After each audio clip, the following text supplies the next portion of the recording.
जब नाश मनुज पर छाता है पहले विवेक मर जाता है। रामधारी सिंह दिनकर की प्रसिद्ध कविता की इस पंक्ति का अर्थ है कि जब व्यक्ति पर विनाश की स्थिति आ जाती है तो उसका विवेक पहले ही नष्ट हो जाता है। ये पंक्ति आज फिट बैठ रही है महाराष्ट्र की राजनीति पर, जहां का विपक्ष अपने अस्तित्व को बचाने के लिए महाराष्ट्र को भी बांटने के लिए तैयार है। नमस्कार, मैं अभिषेक, आप देख रहे हैं द पैम्फलेट। दोस्तों, हाल ही में हमने देखा कि महाराष्ट्र में हिंदी विरोध के नाम पर कैसा राजनीतिक माहौल बन रहा है। एक वायरल वीडियो में साफ दिखा कि एक व्यापारी को कैसे राज ठाकरे के कार्यकर्ताओं ने पीट दिया। पीड़ित की कथित गलती सिर्फ यही थी कि वह मराठी न बोलकर हिंदी बोल रहा था। मामला बढ़ा तो इसके बाद इस क्षेत्र के व्यापारियों ने कल 3 जुलाई को बाजार बंद किया। वहीं अब इस भाषाई गुंडागिर्दी की दौड़ में उद्धव ठाकरे की पार्टी भी शामिल हो गई है। एक वीडियो सामने आया है जिसमें उद्धव ठाकरे के कार्यकर्ता 3 लोगों को पैरों में गिराकर माफी मंगवाते हुए नजर आ रहे हैं। और इतना ही नहीं, वीडियो में एक आरोपी को थप्पड़ भी मारा जाता है। ये पूरी घटना एक बंद कमरे में होती है, जहां पूर्व सांसद और उद्धव ठाकरे गुट के नेता राजन विचारे भी मौजूद हैं। दोस्तों, वीडियो में साफ देखा जा सकता है कि आरोपियों से मराठी में बोलने को कहा जाता है, भले ही वे भाषा नहीं जानते। साथ ही चेतावनी भी दी जाती है कि ऐसी बातें महाराष्ट्र में बर्दाश्त नहीं की जाएंगी।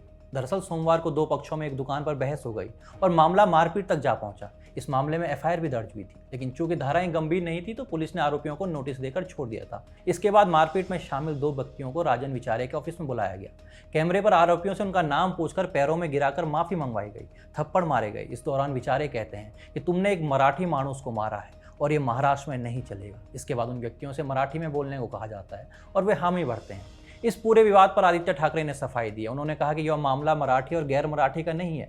दोनों पक्षों में मोबाइल दुकान में हुई बहस को लेकर झगड़ा हुआ था और मैं सभी से अपील करता हूं कि इस मामले को भाषा विवाद का रंग न दें। क्या ये बात आदित्य ठाकरे अपने नेता से कह सकते हैं? जब पुलिस ने अपनी कार्रवाई कर दी थी तो फिर किसने पूर्व सांसद को यह अधिकार दिया कि वे अपनी अदालत लगाएं और उसमें भी मराठी बोलने की धमकी दें, और वो भी कैमरा पर? ऐसा लग रहा है कि महाराष्ट्र में विपक्ष को भाषा का मुद्दा मिल गया है। याद रखिए, ये सबसे आसान है लेकिन सबसे खतरनाक। और फिर एक सवाल तो ये भी है कि नेताओं का जोर सिर्फ हिंदू गरीबों पर क्यों चलता है।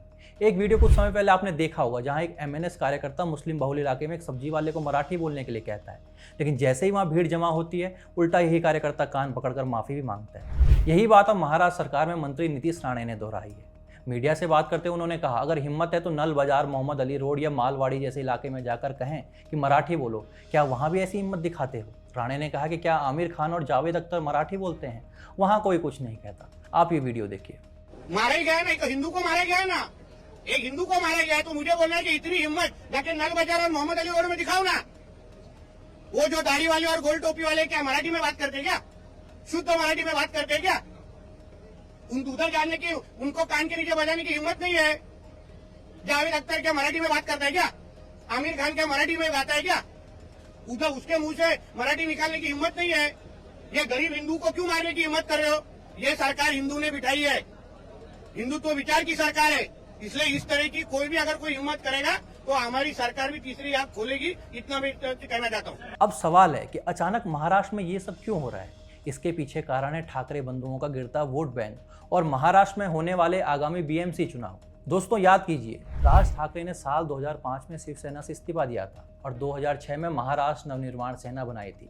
20 साल होने को हैं, लेकिन राज ठाकरे अपनी राजनीति में पूरी तरह असफल रहे। स्वयं का जनाधार तो छोड़िए, आज उनकी पार्टी से एक विधायक या सांसद तक नहीं है। कभी वे भाजपा के पक्ष में लिखते हैं, कभी पीएम मोदी के खिलाफ, कभी वे शरद पवार की तारीफ करते हैं, तो कभी मुख्यमंत्री फडणवीस के घर जा मिलने पहुंचते हैं। यानी विचारधारा में थाली के बैंगन के समान है। इसलिए राज ठाकरे एक ऐसे मुद्दे की तलाश में है जो उनके पार्टी की गुंडागर्दी के लिए भी फिट बैठे। ऐसे ही दूसरे नेता हैं उद्धव ठाकरे, जिन्हें हालिया लोकसभा चुनाव और फिर महाराष्ट्र के विधानसभा चुनाव से कुछ अधिक लाभ नहीं हुआ।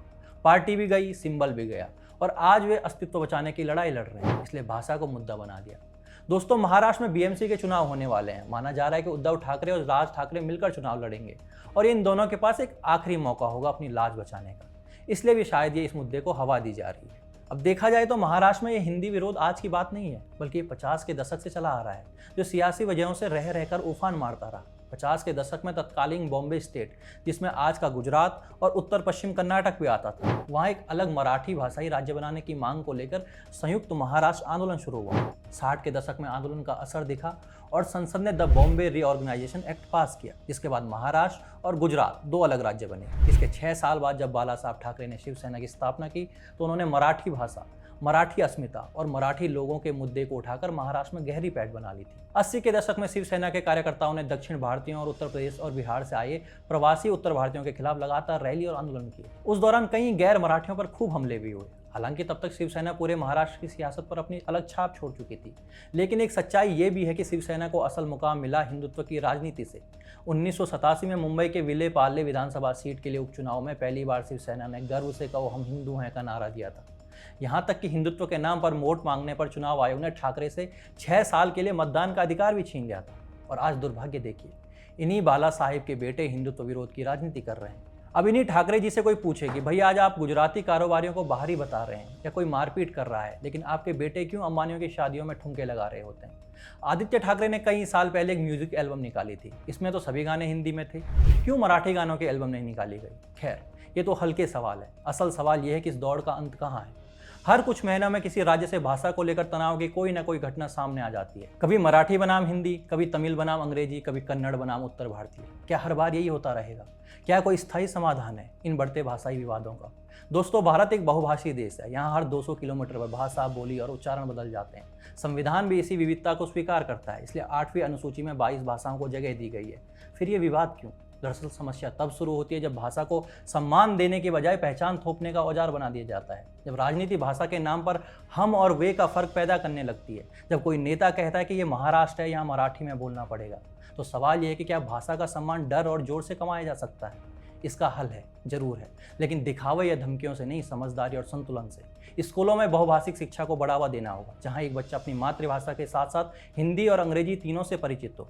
राज्यों के बीच सांस्कृतिक और भाषाई आदान प्रदान को सरकारी स्तर पर मजबूत करना होगा, जिससे एक दूसरे की भाषा से डर नहीं, अपनापन लगे। कोई किसी राज्य में जा रहा है, वहीं नौकरी कर रहा है, लंबे समय तक रहना है तो भाषा सीखने का प्रयास किया जा सकता है। किसी के डर से नहीं, बल्कि संवाद को बेहतर बनाने के लिए या फिर स्वयं के व्यक्तित्व निर्माण के लिए। और सबसे जरूरी बात, नेताओं को भाषा को हथियार बनाना बंद करना होगा। भाषा अस्मिता का प्रतीक है, लेकिन आक्रामक अस्मिता जब दूसरों की गरिमा को रौंदने लगे तो गर्व नहीं, असुरक्षा बन जाती है। भारत की ताकत उसकी भाषाई विविधता में है, और अगर इसे सहेजने की जिम्मेदारी हम नहीं लेंगे तो ये विविधता कभी भी बिखराव में बदल सकती है।